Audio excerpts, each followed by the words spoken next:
We shouldn't expect too much from the Chicago Bears starters against the Buffalo Bills, but at the very least, we need to see a smooth operation from Caleb Williams and company.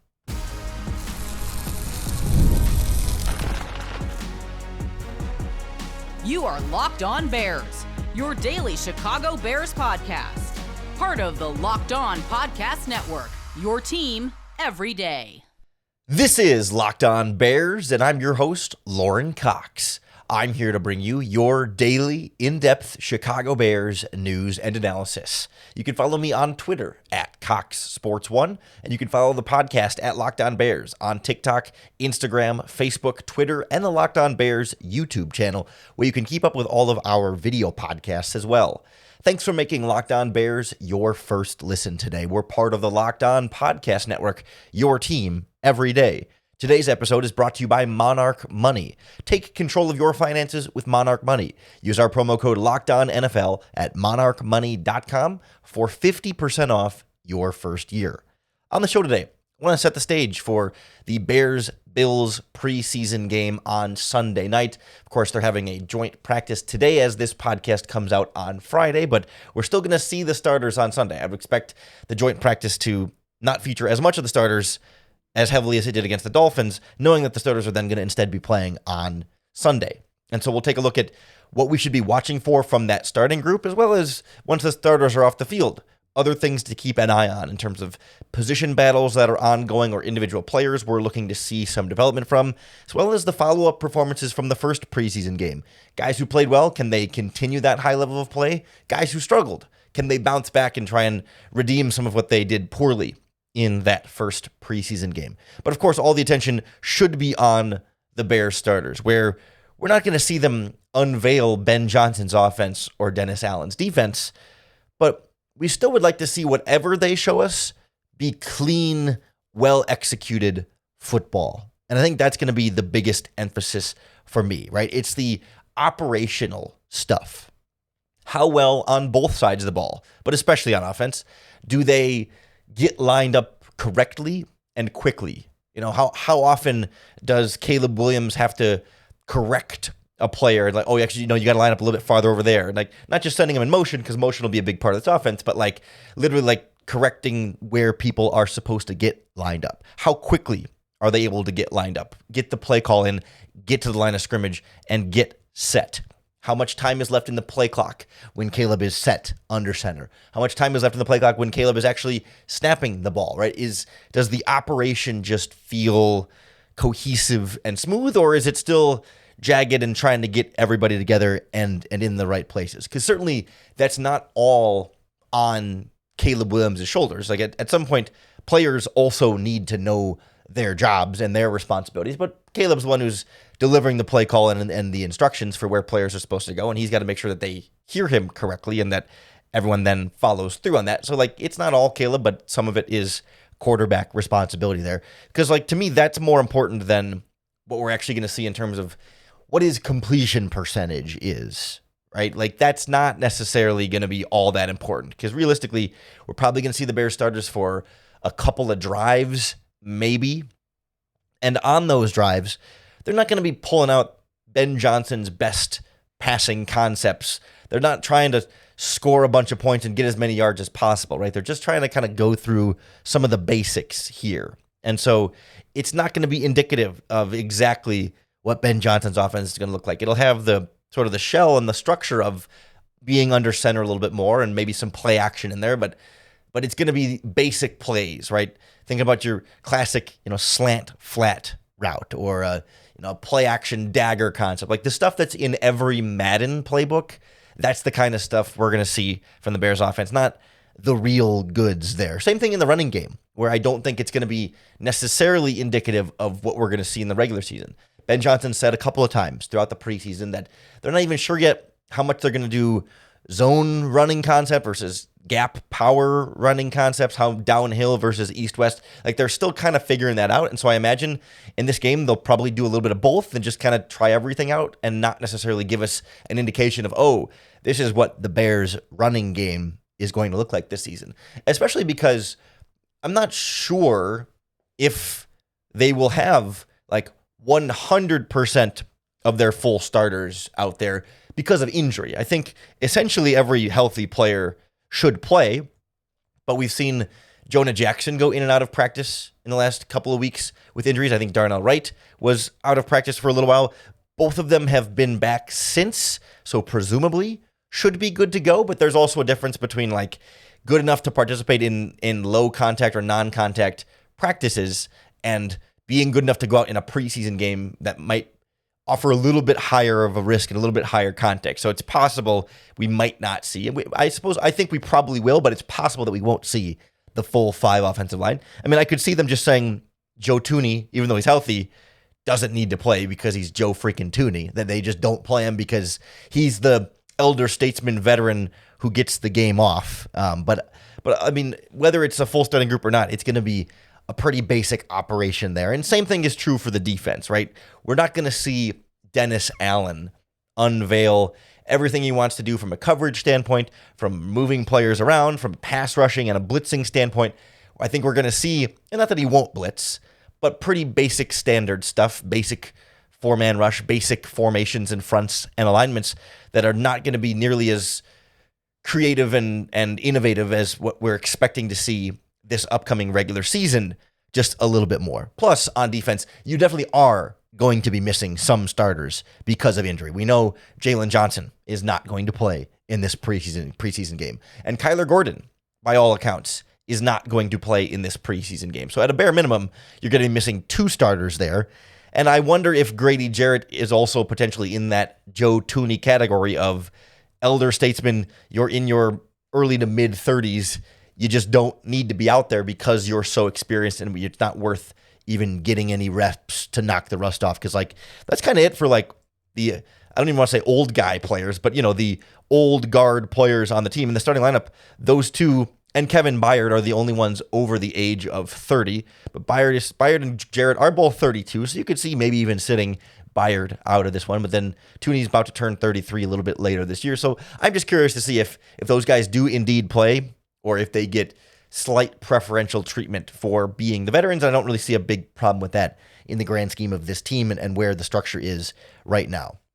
But I think, especially with the defense, I think there's a little less that we're going to be really closely watching because they're not really game planning and covering and blitzing the same way. Like I still want to see the pass rush in particular, you know, the 4-man rush up front, how Montez Sweat, Dio Dengbo, Jervon Dexter, Andrew Billings, it's going to be a really small sample size, so it's nothing to overreact to, but can they show us a couple flashes of like, ooh, they got after Josh Allen a couple times there?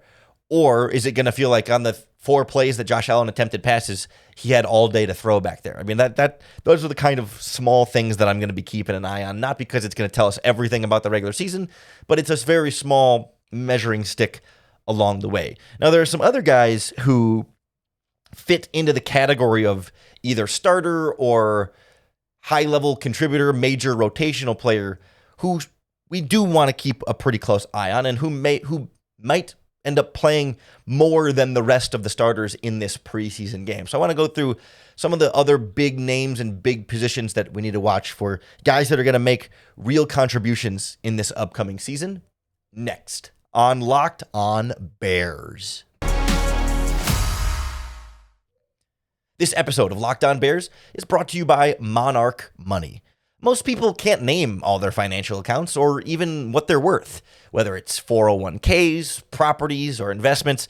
And when you don't have the full picture, you can end up leaving money on the table. But that's where Monarch Money comes in, because it's an all-in-one personal finance tool that brings you your entire financial life together in one clean, easy-to-use interface on your laptop or your phone. I've got the Monarch Money app on my phone, and I use it all the time because it's a super handy way to check in on my finances, because I can link all my accounts in there. So instead of having to sign in to a different app every time for my credit card and my bank account and my retirement account and my other investments, it's all there in one place with clear data visuals, smart categorization of my spending, and it really kind of helps you feel more in control of your money without ever having to touch a spreadsheet. Isn't that great? Don't let financial opportunity slip through the cracks. Use our promo code LOCKEDONNFL at monarchmoney.com in your browser for half off your first year. That's 50% off your first year at monarchmoney.com, promo code LOCKEDONNFL. So we might not see a ton of the full starting lineups against the Bills, probably a drive or two. We'll see how Ben Johnson approaches it. But then I think we're going to see a little bit more extended time for the borderline starters and the contributors who will maybe not technically start, but play enough that their position and their value to the team absolutely matters this season. So I want to go a little bit deeper on a few other spots to watch. Let's start with offensive tackle, where I have, and on yesterday's podcast, we called it, the left tackle battle is over. Braxton Jones is going to be your starting left tackle, but that doesn't mean they're not going to keep treating it like a battle. They're going to still have guys rotate in. I fully expect Braxton Jones will be with the starters, and then Braxton Jones might stay in a little bit longer at left tackle and get an extended look the way he did in the first preseason game against the Dolphins. Now, how long he stays in will be interesting to watch, and perhaps more importantly, like when they replace him at left tackle and who they replace him at left tackle with, because over the last 2 days of practice, Ozzie Trapillo has been practicing almost exclusively at right tackle. On Thursday in particular, there was a bunch of right tackle with the second team offensive line behind Darnell Wright. And so Theo Benedett was the one who got even some first team left tackle reps and also some second team left tackle reps. And so against the Bills, does Ozzie Trapillo play any left tackle at all? Or do they just leave him at right tackle to get some more reps there in preparation for him really being that swing tackle off of the bench there? And then does Theo Benedett get the second team left tackle reps? Is he the first left tackle off the bench when they take Braxton Jones out of this game? Because Theo Benedett didn't get left tackle reps in the first preseason game until like the fourth quarter. It was very clearly a lot of Braxton Jones and then a lot of Ozzie Trapillo, and then they let Theo get some in there. But like, is Theo fully up as that number 2 left tackle in that conversation, or does Trapillo get some at left and right in this game? Do they dabble with Braxton Jones at right tackle a little bit too? I mean, I would think leaving him at left tackle would be the most advantageous for just letting him truly settle into that starting spot that very clearly looks to be his. But the more Theo Benedett plays, the more lingering questions the Bears will leave a door open for us. And I still don't believe that Theo Benedett has a real chance to start at left tackle this season, just given how he's spent all of the time up to this point working with second and third stringers and like didn't play until the fourth quarter of the first preseason game. Like if he was legitimately, he doesn't just emerge in this left tackle battle after a month of practice, right? Like if that's the case, then we have a serious problem with what we've been getting from Braxton Jones and Ozzie Trapillo. I think it's not just a waste of time to give him these reps for his growth and development, but I don't think it's a real threat in this left tackle battle. But if they want to get his growth and development going, then does he play more left tackle? Do they leave Trapillo at right tackle? Like all that mixture is going to be really interesting to watch in this game at that position, how that kind of shakes out towards the 53-man roster. I still think Benedett ends up on the practice squad and Trapillo is the swing tackle, Braxton Jones is a starter, but there's still room for some wiggle room there, even if it's pretty clearly lined up for that current arrangement I just talked about there. Same thing at the defensive back position, cornerback. I want to see Nashawn Wright and Tyreek Stevenson, how they do against starters. Once again, we're only getting to see sort of small sample sizes of them so far, but even that's like a little bit beyond just those two, the cornerback depth in general. Like we saw Josh Blackwell struggle a little bit in the last preseason game. Nashawn Wright, I thought, struggled a little bit in that game as well. I'd like to see both of them, try and bounce back a little bit. Stevenson, I thought, was fine, but then they've got the injuries to both Kyler Gordon and Jalen Johnson. So presumably Blackwell will start, Stevenson and Wright will start. Do they then stay in longer after the rest of the starters go? Is Terrell Smith, he's back at practice, so is he healthy enough to get back in the rotation there? He almost had a pick six against the Dolphins. Can he make some more plays and really solidify his spot on this 53? Because it wasn't over the weekend, but in the early days this week, the Bears made a bunch of roster moves in the secondary in particular. They brought in 4 new players, mostly undrafted free agent young guys who have kind of bounced around on a few different practice squads, but like Mekhi Gardner and Miller Bradford and Mark Perry and Caleb Hayes, a couple of safeties, a couple of corners who have been on a bunch of different teams.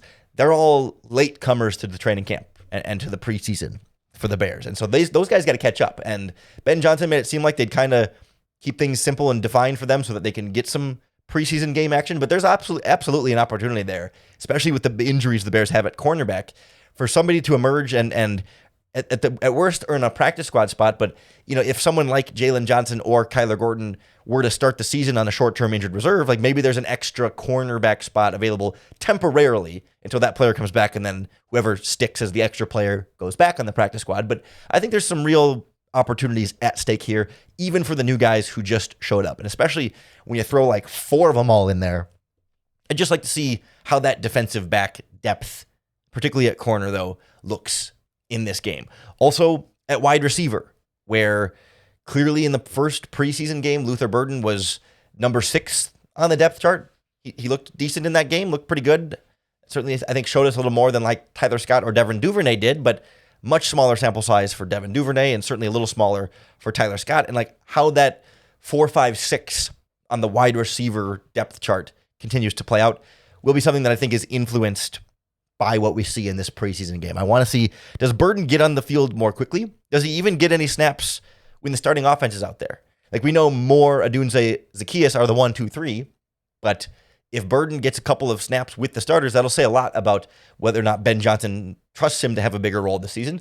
And if Burden doesn't take the field until Tyson Bagent and Case Keenum are under center, well, then that tells us a little something too about where Burden might be in the pecking order and among the head coach's trust that he's still in the process of building there. So those guys, can some of those guys start to make a play a little bit? Can Scott really cement his job by making a couple of catches or some nice blocks or something? Because it seems like he's the one who's most in jeopardy here, whereas Duvernay is kind of the top return man, and he's going to have, kind of looks like the number 4 at this point on the depth chart, but his offensive role isn't as important, so maybe it's not as big of a deal what he does in this game. And then one other player I want to mention in this conversation as a borderline starter, Noah Sewell, obviously made some really nice plays in the running game against the Dolphins. But there were a couple times where he looked slow and beaten in coverage. And it's a small sample size, one game. Dolphins, as we know, have some speedy receivers that didn't play much in this game, but they prioritize speed on that team. But I would like to see a little more of that. See Noah Sewell in coverage and see if he can hold up a little bit better. Obviously, as the number 3 linebacker, he's primarily playing then in base defense and in goal line situations. So presumably those are going to be situations where you're more likely to stop the run, and that's going to be perhaps the more important aspect of his game, which is his strength. But there's going to be times when teams throw at him. They go in base personnel and heavy personnel and still throw out of it, and you need to be able to trust and rely on Noah Sewell in coverage. And I didn't necessarily get a ton of that in the first preseason game. So let's see, as a guy who's going to be potentially a key contributor on this defense, how well he can sort of bounce back and adapt in that area. Not the only player who had areas of weakness in the first preseason game that needs to bounce back. I want to take a closer look at some of those guys who need to turn some things around and some other guys who were particularly great in that first preseason game. And now we want to see, can you do it again? That's next on Locked On Bears. This episode of Locked On Bears is presented by Yahoo Fantasy. This is the best time of year. NFL kickoff is almost here, and that means fantasy football season is back in full swing. And this year, Yahoo Fantasy is turning things up with a fantasy football experience like never before. I do fantasy football on Yahoo, and you should too, whether you're a first-timer or a veteran who's making your 1,000th league. To celebrate now 28 years of fantasy football greatness, Yahoo Fantasy is dropping 28 big new features over 28 days throughout the month of August. And so to kick things off, they recently dropped Yahoo Fantasy Guillotine Leagues. These are super cool. It's a killer new way to play fantasy football on Yahoo, where each week of your season, the lowest scoring team gets eliminated from the league until there's only one team left standing. So with the season around the corner, now's the time to get your league together and give this new game mode a try. Or, if you're more into the classics, that's totally fine. You can still play head-to-head private leagues or join a public league as well. Stay tuned for more killer announcements and start playing Yahoo Fantasy Football at yahoofantasy.com/LockedOnNFL. So besides the borderline starters, the real entertainment value comes from the standout players that are playing the most, right? In the first preseason game, we loved watching Austin Booker and his 3 sacks or Ja'Day Walker and his touchdown. And right away, those are 2 guys I want to see. I want to see what you do in part 2. Was it one game against one opponent where you just happened to have a great day, or there was a player lining up across from you that you just had his number, but now you're going against the Buffalo Bills? And not that the Dolphins are some horrible team, although they seem to be trending in a negative direction there. The Bills are a good team too, and it's the preseason, it's backup, so it's not necessarily reflective of how good the teams are, but it's another opponent. Maybe a more physical, tough opponent than what the Dolphins are, as a little bit more of a finesse team. Like, can Austin Booker put up another couple of sacks? Can't expect 3 sacks in every preseason game, but can he look explosive and dynamic as a pass rusher? Does he get earlier opportunities? Because against the Dolphins, he was like, he came off the bench, right? So Dominique Robinson and Tano Passanio were the quote-unquote starters as the top backups, and Booker wasn't one of the 2 top backups. He was kind of number 5 in the edge rusher rotation. Does he get first crack off the bench? Does he even potentially rotate in with the starters if the defense is out there for a long drive and they take Montez Sweat off the field for a breather? Does Austin Booker come in then? Or is it Tano Passanio? Or is it Dominique Robinson? Because I think the better Austin Booker performs, the more pressure there is on Dominique Robinson because he's coming for his roster spot.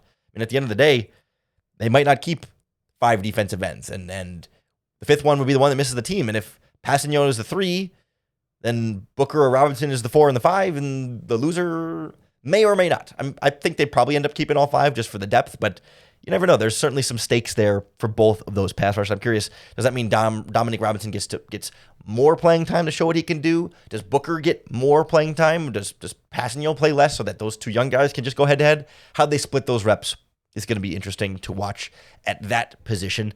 And then I also think on the interior of the defensive line, Zach Pickens played more than any other defensive player in the Dolphins game. I'd like to see him get the same amount of a lot of run. Show us what you can do. Pick it up. Make some big plays against backup players. You're a 3rd round pick. You need to be better than the guys you're going up against in the 3rd and 4th quarter, especially of preseason games. I didn't think he was particularly, bad or anything against the Dolphins, but didn't stand out in a way that you would hope a 3rd-year player as a former 3rd round pick did. And very clearly feels like his 53-man roster spot is not guaranteed at all. I've been maybe more patient with him than anyone else in the Bears podcasting world. I mean, I'm not listening to everybody's Zach Pickens takes, but I've certainly been very patient with him and trying to give him every opportunity and understand that defensive tackles take a while to translate to the NFL, longer than other positions. But at some point, you got to do a little bit more in the preseason, and we need to see a little bit more from Zach Pickens. A couple other guys I'd like to see a little bit more from. Tight end Durham Smythe, number 3 tight end, signed him as a free agent from the Miami Dolphins this offseason, was horrible against his former team in the first preseason game. He's a number 3 tight end. It's not the end of the world, but you'd like to see him be a better blocker, hold on to passes that are thrown his way, just add some kind of contribution in a positive direction there to feel like you're a person of value, because I also don't think his roster spot is guaranteed. The 4th string tight end, Steven Carlson, who's been with the Bears for a couple of seasons now, he does more on special teams. He's not some playmaker on offense by any means, but if you're the number 3 tight end, you're not going to play a ton on offense, but you do want some extra depth at that position if you're going to use tight ends more. So maybe they keep 4 tight ends, and maybe that's part of what's also up for grabs here. Is Carlson in that 4th tight end spot or Joel Wilson? None of the above was I particularly impressed with on offense in the first game, but show me something. You got another opportunity in this game. They'll definitely get a 3rd opportunity against the Chiefs in the 3rd preseason game. I'd like to see somebody stand out a little bit more in that regard.